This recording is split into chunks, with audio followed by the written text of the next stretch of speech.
Stroke से कैसे बचा जा सकता है?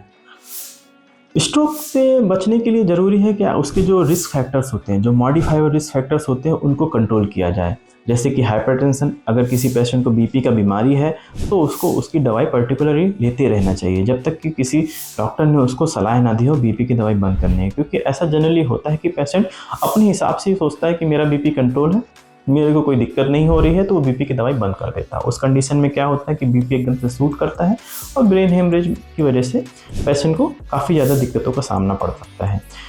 वहीं अगर हम लोग बीपी को कंट्रोल करेंगे तो रिस्क ब्रेन हेमरेज का काफ़ी हद तक कम हो जाता है। वहीं दूसरी तरफ जो बहुत सारी मॉडिफाइबल रिस्क फैक्टर्स होते हैं, जैसे कि शुगर, हम लोग को पेशेंट का अगर शुगर कंट्रोल रखा जाए तो रिस्क फैक्टर को, जो स्ट्रोक होता है उसके रिस्क को कम किया जा सकता है।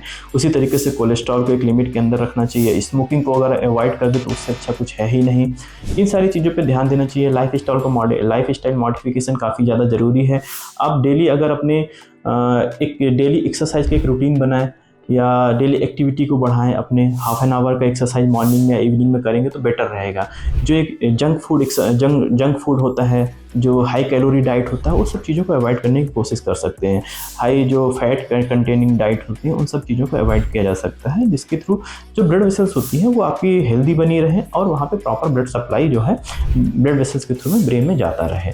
तो बिल्कुल मॉडिफाइबल रिस्क फैक्टरों पर ध्यान दीजिए, आप इनको कंट्रोल करने की कोशिश करिए और स्ट्रोक से बचे रहिए।